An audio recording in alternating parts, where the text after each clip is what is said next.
Буга чейин эки баласы үчүн 3000 сом жөлөк пул алып жүргөн Бермет Калдыбаева кезегинде башкалабыздагы сулуулук салондордун биринде эмгектенген.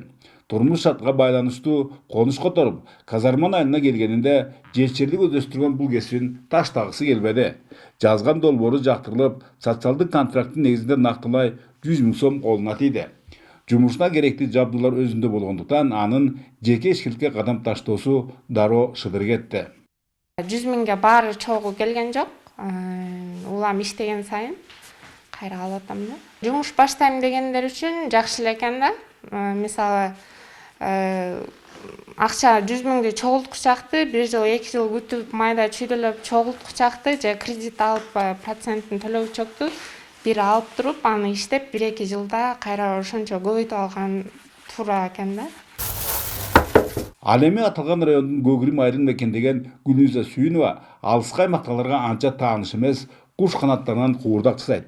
Жайы жеке менчигинде болгондуктан ай сайын ижара акы төлөмө жок. Мындай оңтойлуулук колго тийген 100 000 сомуна өндүрүшүнө өтө зарыл нерселерди сатып алууга кең кесири жетти. Ошол 100 000ге ушул KFC бышыра турган аппарат, муздаткыч, холодильник алганмын эт сактаганга. Мурда мен пособие күтүп олтурсам, ал кезде мен ай сайын 5700 сом пособие алчым. Азыр бирок ушул өзүмдүн жеке жумушум боюнча айына 12-13 000 тегерегинде мен таза киреше таба алам. Клиенттер барбы, маалымат алганда? Шүгүр туруктуу клиенттерим бар азыркы учурда. Калыстык иретинде Тогуз-Тородо социалдык контракттан пайдаланып жаткандардын чарба жүрүүсүнүн ийкемдүү жана кирешелүү ыкмаларын тандашкандардын белгилейли. Эгер башка аймактардын басымдуу бөлүгү кийим тигүүчүлүккө ыкташса, мындагылар көбүн эсе агрардык сектордун тармактары менен алек. Мисалга алсак, бул Каргалык айыл өкмөтүнөн тоок өстүрүп, ушул райондо жумуртка менен камсыз кылып иштер жүргүзүп атат. Арал айыл өкмөтү, Көгүрүм айыл өкмөтүндө болсо тоок канатын бышырып, KFC чыгарып, өзүнүн үй бүлөсүн багып, жакшы пайда көрүп жатат. Бизде көпчүлүгү малчылык менен алышкан, малдарын иштетишип, жакшы малдарынан киреше таап, тоого чыгышып, курут майларын сатышып, ушу мал чарбасы менен жакшы иштерди кылып жатышат. Ошол эле учурда бийик тоолор арасындагы өрөөндө өз күчтөрү жана каражаттары менен өндүрүштү өргө карай сүйрөгөндөр да бар. Алардын бири Арал айылынын тургуну Бүбүсайра Кудаш кызы самын чыгарып, бүтүндөй бир чоң аймактардын муктаждыгын канааттандырууда.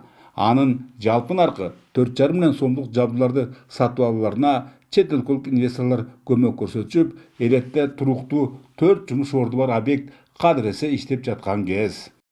Сатуу өткөрүү башында действительно кыйын болчу.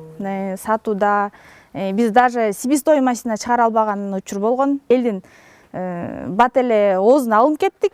Анан ошого жараша элдерге да жагалы деп биз качествого да иштеп Башка облустарга чыгарылган ой барбы? Бишкекке, Кочкор тарапка, анан жакынкы аралыкта Көл тарапка да чыгаралы деген максаттарыбыз бар.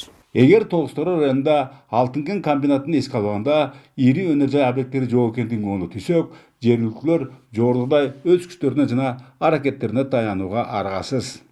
Бөлөкбай Шеримбеков, Айдын Төлөбеков, ЛТР, Тогуз-Тороо району.